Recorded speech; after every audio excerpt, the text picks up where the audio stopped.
Hi, this is Grandma Lori. Today's story is Cats Don't Walk.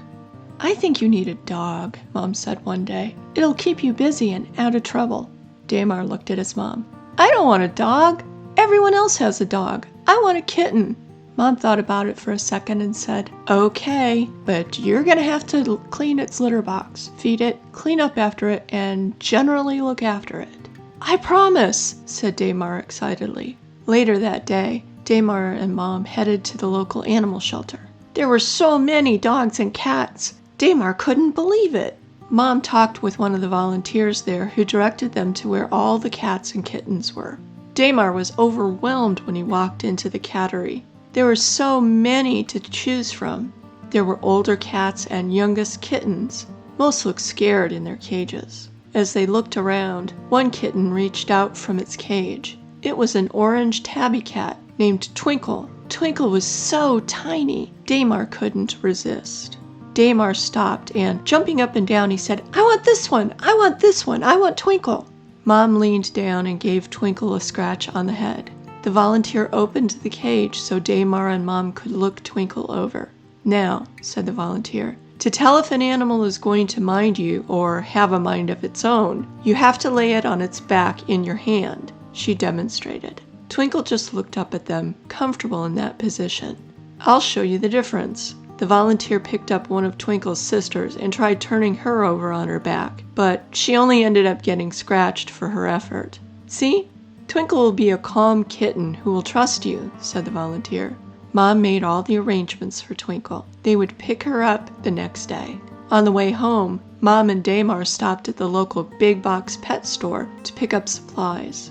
I want to get a leash and a harness for Twinkle so I can take her on walks, said Damar as they were picking out a collar for her. Mom was surprised. But sweetie, cats don't walk. Yes, they do. I saw it on the internet, was Damar's reply. They went to check out with kitten food, a litter box, litter scoop, a collar with Twinkle's name on it, and a very small harness and leash. The next day, they picked up Twinkle. Damar and Twinkle ran upstairs to Damar's bedroom. I'm gonna love you and take care of you forever, said Damar. Twinkle just purred. That night, Twinkle slept with Damar.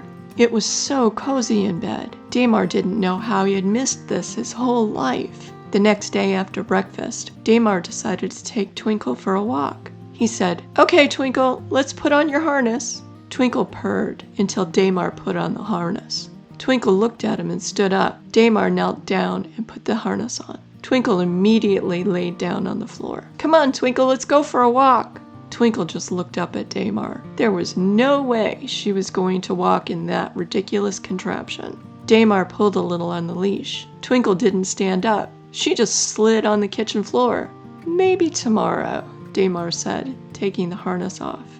As soon as the harness came off, Twinkle returned to being a kitten, running around the kitchen, chasing the toy Damar tossed for her. For the next few days, Damar tried to get Twinkle to walk on the harness, but Twinkle wasn't having it. Every time the harness went on, Twinkle laid on the floor and wouldn't budge.